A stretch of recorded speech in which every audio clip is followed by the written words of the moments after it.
Yeah, so on the 14th of March 2024, I was diagnosed with stage 2 Hodgkin's lymphoma. So I think I've come to a point where I think I want to tell the story because it's a pretty cool story for people who are suffering now, and I think people looking at me, there's obviously light at the end of the tunnel. So yeah, I had a promo, funnily, and probably a month ago for the Cancer Foundation New Zealand, and I think that really opened my eyes, so I think it was time to tell the story. Yeah, it was pretty crazy because I think you hear a lot of stories about people getting diagnosed with cancer, but you probably never think it's going to happen to yourself. So it all started I had a cough probably for a month, and I've taken all these medications to try to get rid of the cough. I was sick at one stage, so maybe they thought it was long COVID, but I came to a point where had a lot of reflux and I was choking when I was coughing. And funny enough, my teammate at the time was Nicola, and he was probably on my back saying, "Carlo, there's something wrong. You need to go get checked." So I went to go get an X-ray at Brisbane when I was there, and they found a 9-centimeter mass inside my lung. And at the time, I thought it was nothing. It was just maybe a virus or something not cancer related. So yeah, then I went to the oncologist, and he simply asked me, "What do I think it is?" And I said, "Oh, I'm not quite sure." And he goes, "I'll give you the two options. It's either option 1, which is Hodgkin's lymphoma, or option 2, well, I don't really want to tell you that option." So yeah, when he told me that, the first thing I said, "Oh, when can I play football again?" And he said, "Don't worry about football."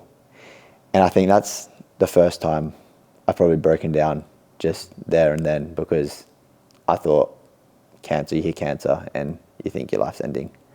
So yeah, that was pretty crazy when I got told. And then I had to have a biopsy the next day.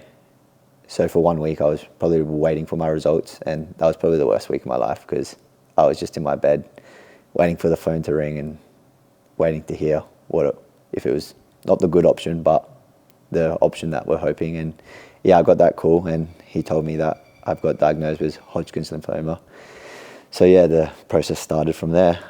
I think from that moment when I got told, they sent the hematologist at the time.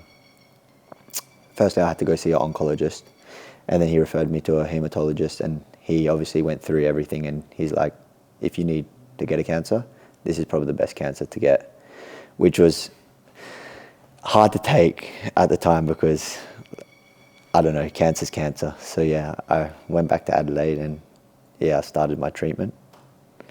It was 2 months of chemotherapy every second Friday, which is pretty intense. I was in a room with people who virtually on their deathbed, it was pretty sad to watch. And I got talking to a couple of them, and yeah, like some people have months to live, weeks, and then I'm there just a 24-year-old fit, or was fit, healthy guy who was playing professional soccer at the time. And you just I think that really opened my eyes. It was pretty scary, to be honest, at the time. But the whole process was pretty straightforward. When I got into the groove of things, I think the first 3 days after chemo was pretty tough and challenging. I didn't really move from the couch. But after that, I was running, exercising, gymming. It was just important. I didn't really have an immune system, so I probably had to do everything to myself. And then I had 2 months of that, and then I had to have a rescan. And then from the rescan, they've seen that the mass has pretty much gone. So I got the good news that I was in remission, but they still wanted to do 13 days of radiotherapy. So I did radiotherapy for 13 days straight, and yeah, that was a pretty not cool experience. It was a probably mind-opening experience. Like I still have 3 tattoos where they tattooed me, because every day I went in, it took literally 5 minutes, go in, they line me up on the machine, and they zap me, and then yeah, I go home.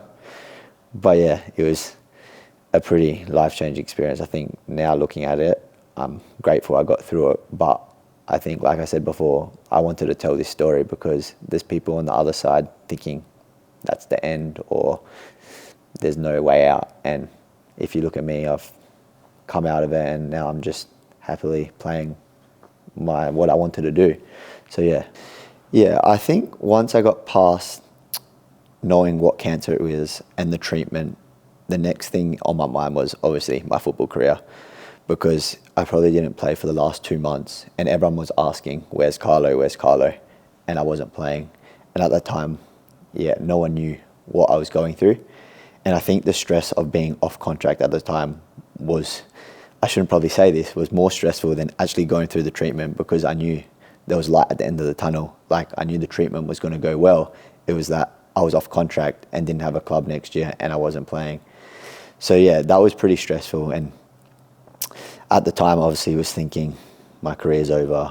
I'm never going to play again, because I wasn't playing. And unfortunately, I got a message from Brisbane at the time when I was doing my treatment that I wasn't going to be renewed another contract. And when I got that, I was pretty down, because I was obviously going through my treatment. And then on top of that, I got probably let go from my club. And I think at the time, it all happened because it was a non-football injury as well. They weren't obliged to obviously help me medically, and the cost of going through cancer is quite a bit. And I think this is where the PFA were amazing. Bo from the PFA and the whole staff there, they helped me massively financially. They put in a lot of money to help me, because at the end of the day, if I didn't have them, it would be coming out of my pocket, and I was off contract. So I had no really source of income after my contract was done. So the PFA, they did a lot for me, and I'm so grateful I had them on board. And then after I got fit, no one really knew in Australia what was going on.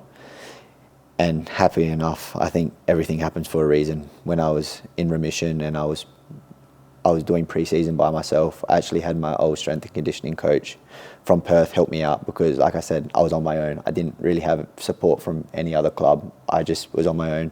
He put a program together for me, which got me not probably professionally fit, but back up and running, going for kicks. And then I got a call from an agent in Italy to go over there. So I think it was just the right time for me to head overseas and just get away from Australia at this point, because I've just gone through so much and I was probably run down a little bit.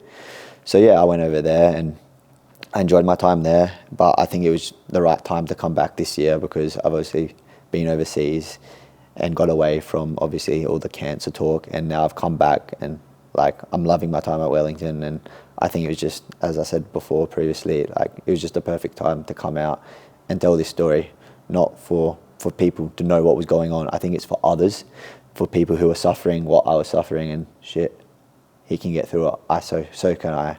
So this is the best I felt. I think I said to a few people yesterday, it's the first time I've ever played back-to-back 90 minutes in my life.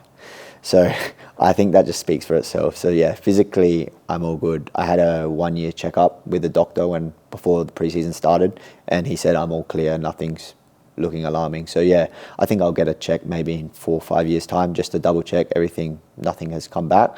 But like I said, physically and mentally, it's the best I've been for a long time. Going through it has made me stronger, because I just don't get fazed by anything now. It's like, if you have a bad training, so be it. If you have a bad game, so be it.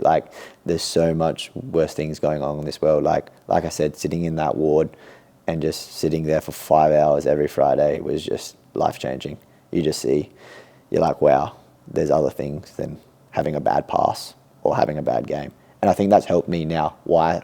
Honestly, I think playing, or so far I've done quite well. I think that's a big contributor, because I just go out there and every day, every training, every game, I just want to have fun, because I know on the other side of life, there can be some bad times.